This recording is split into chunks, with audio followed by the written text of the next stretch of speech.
गोधूली के समय से 2 घंटे बीत गए हैं।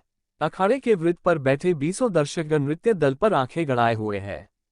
पूर्णिमा के चंद्रमा को कोई पूछता नहीं। एक ओर के छायेदार पेड़ों पर भी बिरले ही किसी की नजर जाती है।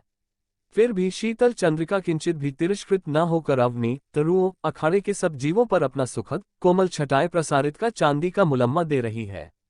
युवक युवतियों की 2-3 कतारें जो हैं गलबहिनियां बंद होकर पंखे जैसे फैलती, मानो चूल पर चक्र पर लगाती। मृदंग का गर्जन और तन्मय चाल, हाथों संकेतमय चलन और नाच के भले भले बोल से वातावरण गूंज रहा है, सन्नाटा टूट रहा है और धूली बहतर उड़ रही है। हाँ, अब नृत्य का समय है। घंटों नाचो, दिन के धंधे से तो रात भर नाचो। पुरखों का नाच है, इसको जारी रखना संतानों का धर्म है। यह है छोटानागपुर नाच का संकेत मात्र वर्णन।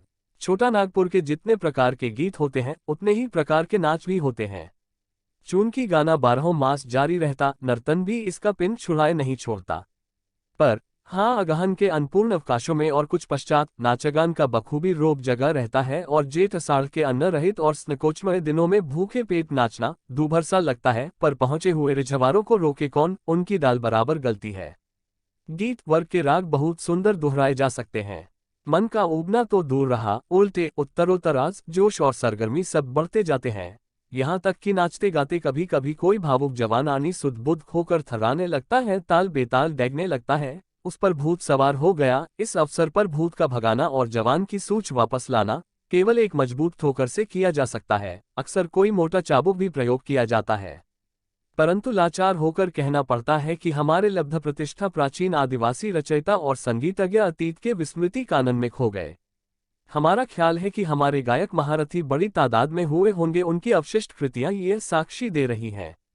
आशा है हमारी एक ऐतिहासिक खोज कमेटी इन विस्मृत महानुभावों का उद्धार कर झारखंड का मुख उज्ज्वल कर देगी। देशी संगीत संघ के न होते हुए भी निम्नलिखित विदेशी महोदयों ने हमारी नितांत भलाई कर हमें चिर ऋणी कर दिया। हमारे संगीत संग्रह का प्रमुख श्रेय है श्रद्धेय केशरी फादर होफमन ये स को, जिन्होंने संगीत विशारद मान्यवर फादर हिप ये स और फादर आमन ये स की सहायता से मुंडारी संगीत को वर्गीकरण पर सुसंपादित कर दिया। उरांव और खड़िया और मुंडारी संग्रहकर्ताओं में राय बहादुर बाबू, शरद चंद राय और W.G. आर्च साहब के नामों का हमें विशेष गर्व है। खड़िया और उरांव भाषा में कुछ अनभिज्ञ होने के कारण लेखक सिर्फ मुंडारी गीतों के व्याख्यान दे सकते हैं। भाग्यवश मुंडारी संगीत की विवेचना और स्वरलिपि भी काबिल फादर हिप और आमन ने बड़े ठिकाने के साथ आकर दिया है। याद रहे, एक कौमी कला की वार्ता दूसरी कौमी कलाओं पर भी लागू है। मुंडारी संगीतों का संपूर्ण संपुट सुनना है कि मन फड़क, दिल कड़क और चित भड़क जाता है। पर मजा यह कि गान से गवैयों का भी काफी परिचय मिलता है। जैसा गायन चुटकुला और भड़कैला होता है, वैसे ही गायक हंसमुख, चुस्त और चुलबुले रहते हैं। पर इनका चुलबुलापन सहज और भोला होता है। भले ही हिंदू राग क्लिष्ट, पौराणिक और आध्यात्मिक हो, पर आदिवासी राग बनावट और गायन की दृष्टि में सरल और संक्षिप्त रहता है। यह उनकी जीवन की प्रतिछाया है। ताल तो इतना सरल है कि आवर्त में साधारण विभाग या आधा या 1/4 ही पाए जाते हैं। हाँ, कभी कभी ताल भी मिलता है। गमक का भी खूब प्रयोग होगा है, जिससे गायन में काम आते हैं। नाच अस्थिर राग गंभीर या स्थिर राग की अपेक्षा बहुत अधिक है। सुखांत और दुखांत सरगम काफी मिलते हैं। मुंडारी गीतों में लालित्य और कलनाद 16 आने मौजूद हैं, तो क्यों गायक, श्रोतागण और नाचने वाले इसकी खूबी पर बिनकोड़ी के दाम न बिक जाते। गीत में 2 अंग होते हैं जो बराबर आवर्तों के होते। गाते समय यदि स्वरभंग या तालभंग हो तो बाजे की कलापूर्ण ठनकती ठोंक से ताल ठीक कर देते हैं, अथवा मात्रा या स्वर को दीर्घ हर्ष कर लेते हैं। नगाड़ा और धूमंग, बंदर, मृदंग की ऐसे वाद्य हैं जो गीत के प्राण समझे जाते हैं। पहले कहा गया है कि गीत, नृत्य और वाद्य संगीत इसके आवश्यक अंग हैं। वाद्य से ताल और गीत से स्वर ग्रहण का अंगों की गति ही नृत्य कहलाता।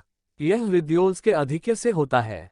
झारखंड नृत्य में सिर्फ धार्मिक उल्लास अथवा अभिदानोल्लास की मात्रा नहीं रहती, वरन सामाजिक आनंदोत्सव की भी थोड़ी बहुत व्यंजन होती है। किसी विद्वान ने कहा है कि यहाँ के नृत्य आदिवासी धंधों के भी द्योतक होते हैं, अर्थात खेती बाड़ी की क्रियाओं के रूपक, निशान या लक्षण होकर आते।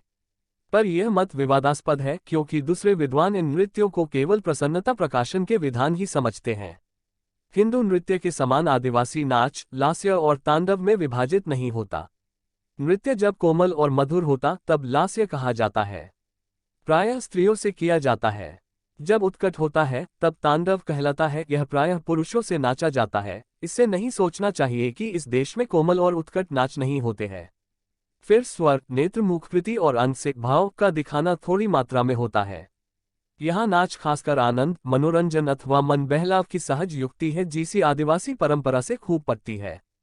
झारखंड नृत्य का संपूर्ण विवेचना नहीं दिया जा सकता है, पर कतिपय दर्शन से भी विदेशी या पड़ोसी प्रांत यह जान सकेंगे कि आदिवासी कंगाल, श्रमजीवी अथवा परतंत्र होकर भी जीवन स्रोत से कदापि तृप्त नहीं होते, उनका हृदय शुष्क नहीं रहता। इतने कष्टों के रहते हुए भी वे नाच गान और आमोद प्रमोद से नहीं चूकते। क्या यह स्वभाव किसी बड़प्पन का लक्षण नहीं हो सकता? नृत्य अध्याय के द्वितीय विभाग में उरांव लोगों के नर्तर का विस्तार पूर्वक वर्णन होगा।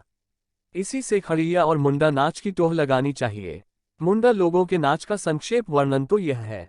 मागे नाच और गेना नृत्य सरहुल तक जारी रहते, जो होते होते चैत पहुंच जाते हैं। 2 जदूर पर एक गाना गाया जाता है। फिर आखेट का समय आने पर अथवा शिकार नाच गान 2-3 सप्ताहों तक चलते हैं। सब लहसुए की धूम सोहराई तक मच जाती है। जतरा गीत नाच अगहन के आगे ही होकर आते हैं। यो मुंडाओं के नाच मंडल का साल समाप्त हो जाता है। नाचों की श्रेणियां अंगों की विभिन्न गतियों पर निर्भर है। कोई नृत्य खड़े बड़े संपन्न किए जाते टिंगू सुसुन को, कोई कमर लचका लचका कर उगुन सुसुन को खड़े नाच, फिर खास खड़े नाच और दौड़ नाच में विभक्त होते हैं। उदाहरणार्थ जदूर नाच नद दौड़ दौड़कर वृत्ताकार नृत्य तय करते और लहसुआ खड़े होकर करते हैं।